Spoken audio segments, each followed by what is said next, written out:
నమ్మకాన్ని నిలబెట్టేలా మేనిఫెస్టో ఉందని ఎమ్మెల్యే నంబూరు శంకర్రావు అన్నారు. తనపై పెట్టుకున్న నమ్మకాన్ని నిలబెట్టేలా వైఎస్ఆర్సీపీ మేనిఫెస్టో ఉందని పెదకూరుపాడు శాసనసభ్యులు నంబూరు శంకర్రావు పేర్కొన్నారు. సీఎం జగన్ మేనిఫెస్టో విడుదల చేశారు. దానిపై ఎమ్మెల్యే నంబూరు శంకర్రావు విలేకరులతో మాట్లాడారు. 2014లో చంద్రబాబు 600 పేజీల మేనిఫెస్టో రిలీజ్ చేసి ఫెయిల్ అయ్యారన్నారు. కానీ సీఎం జగన్ మాత్రం 2019లో మేనిఫెస్టోలో చేసిన ప్రతి అంశాన్ని నెరవేర్చారన్నారు. తమకు మేనిఫెస్టో పవిత్ర గ్రంథం అన్నారు.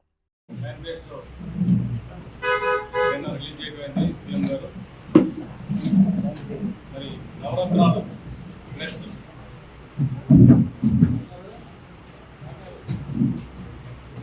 అందరూ ఏదో ఊహించుకున్నట్టుగా ఆయన చేసింది చేయబోయేది రెండు కూడా ఒకే దాంట్లో పొందుపరిచి నవరత్నాలు ప్లస్ అనేది మేనిఫెస్టో రిలీజ్ చేయడం జరిగింది. 2019లో నేను ఇది చేస్తాను అని చెప్పి అవి అమలుపరిచి జరగబోయే 5 సంవత్సరాల్లో మళ్ళా వాటికి యాడ్ చేసి మేనిఫెస్టో రిలీజ్ చేయడం జరిగింది.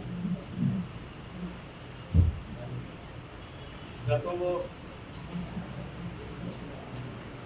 2014లో చంద్రబాబు నాయుడు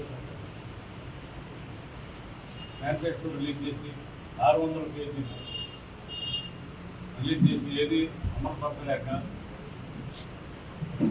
ఫెయిల్ అయిన గత ప్రభుత్వాన్ని మరి మరలా జగన్మోహన్ రెడ్డి గారి పాటలోనే సూపర్ 6 అని మరలా ఇన్ని పేజీలు 600 పేజీలు హామీలు ఇచ్చి చేయలేదు అని చెప్పి మళ్ళా సూపర్ 6ని తీసుకొచ్చి అవి కూడా అమలు చేయలేని పరిస్థితిలో చంద్రబాబు మేనిఫెస్టో రిలీజ్ చేయడం అది చెప్పడం జరుగుతాం. జగన్మోహన్ రెడ్డి గారు పాటలోకే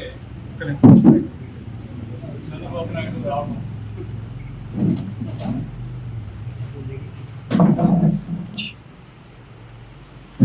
అమ్మఒడి ముగ్గురు పిల్లలు ఉన్నా ముగ్గురికి ఇస్తాను, ఇంకా ఎక్కువ మందిని కానండి ఇట్లా చెప్పుకుంటా పెన్షన్ 4,000 ఇస్తాను, గడిచిపోయిన 3 నెలలకు కూడా ఇస్తాను అని చెప్పుకుంటా జనాన్ని మోసం చేయడం తప్పితే నీ గతంలో నువ్వు ఇచ్చిన మేనిఫెస్టో తీసుకొని ఇప్పుడు మేనిఫెస్టో తీసుకొని పోయినసారి అమలు చేసి మళ్ళీ ఇప్పుడు అమలు చేస్తానని చెప్పు. జగన్మోహన్ రెడ్డి గారు 2019లో ఇచ్చిన మేనిఫెస్టో తీసుకుంటాడు, ఇప్పుడు జరగబోయే మేనిఫెస్టో తీసుకొని ఇది అమలు చేశాను, ఇది అమలు చేస్తానని చెప్తాడు. నువ్వేమైనా ఇప్పుడు 2014లో రిలీజ్ చేసిన మేనిఫెస్టో అమలు చేశానని చెప్పగలుగుతావా? ఇప్పుడు చేయబోయేది నేను చేస్తానని నీ గుండె మీద చేసుకుని చెప్పగలుగుతావా? దేనికైనా ఒక ధైర్యం ఉండాలి. చెప్పేదే చేసేదే చెప్పాలి, కానీ అధికారం కోసం అన్ని అబద్ధాలు చెప్పుకుంటా జనాన్ని మోసం చేసుకుంటా మేనిఫెస్టో రిలీజ్ చేయడం అనేది జనాన్ని మోసం చేయడం తెలుస్తుంది. ఈ మాట నువ్వు ఏం చెప్పినా ప్రజలు నమ్మే పరిస్థితుల్లో లేదు. జగన్మోహన్ రెడ్డి గారు పెన్షన్ దశల వారీగా పెంచుకుంటూ 3,500 రూపాయలు ఇస్తానని చెప్తూ ఉన్నాడు. రైతు భరోసా 13,500 నుంచి 16,000 మటుకి పెంచుతున్నాడు. మొదటి తప్ప సంవత్సరంలో 8,000 ఫస్ట్, రెండోసారి 4,000, మూడోసారి 4,000 అంటే 16,000 రూపాయలు ఇస్తూ ఉన్నాడు. అట్లాగే అమ్మఒడి 15,000 నుంచి 17,000 పెంచుతూ ఉన్నాడు. అట్లాగే చేయూత కింద లాస్ట్ 5 సంవత్సరాలు 75,000 ఇచ్చాడు. ఇప్పుడు ఈ 5 సంవత్సరాలు కూడా 75,000 ఇవ్వడం జరుగుతుంది.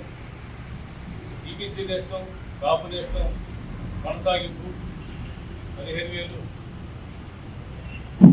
4 సంవత్సరాలు 60,000 ఇవ్వడం జరిగింది. 60,000 ఇవ్వడం జరిగింది. ఇప్పుడు కూడా మరలా 60,000 ఇవ్వడం జరుగుతుంది. మరి అట్లాగే చేనేతకి సంవత్సరానికి 24,000 ఉంటున్న 5 సంవత్సరాలు 1,20,000 ఇవ్వడం జరుగుతుంది. మత్స్యకారుల భరోసా 5 సంవత్సరాల్లో 50,000 రూపాయలు, సంవత్సరానికి 10,000 రూపాయలు ఇవ్వడం జరుగుతుంది. పేదలందరికీ ఇళ్ల స్థలాలు, ఇల్లు మొన్న ఇచ్చిన 30 లక్షలు ఇళ్ల స్థలాలు, ఇల్లు కాకుండా ఇంకా మిగిలిపోయిన లబ్ధిదారులు ఎవరైనా ఉంటే ఇంకా 10 లక్షలు సెకండ్ ఫేజ్లో ఇవ్వడం జరుగుతుంది. ప్రతి పేదవాడికి, అర్హుడైన ప్రతి పేదవాడికి కూడా ఇవ్వడం జరుగుతూ ఉంది. వైఎస్ఆర్ 0 వడ్డీ కొనసాగింపు, లారీ డ్రైవర్లకి ఇన్సూరెన్స్ 10 లక్షల రూపాయలు పెంచడం జరిగింది. కళ్యాణ వస్తు తోఫా కొనసాగింపు. ఇంకొకటి శుభవార్త ఏంటంటే అవుట్సోర్స్ ఉద్యోగులు, చిన్న ఉద్యోగులకి ఈ పథకాలన్నీ అమలు కావట్లేదు. 25,000 లోపు అవుట్సోర్స్ ఉద్యోగస్తులకి, ఎవరైనా చిన్న ఉద్యోగస్తులకి ఈ స్కీములన్నీ అర్హత పొందే విధంగా తీసుకురావడం నిజంగా చాలా మంచి అవకాశం. అట్లాగే వ్యవసాయం రంగం, వైద్య రంగం, విద్యారంగం, యువత, ఉపాధి, 5 ఏళ్లలో ఉద్యోగాలు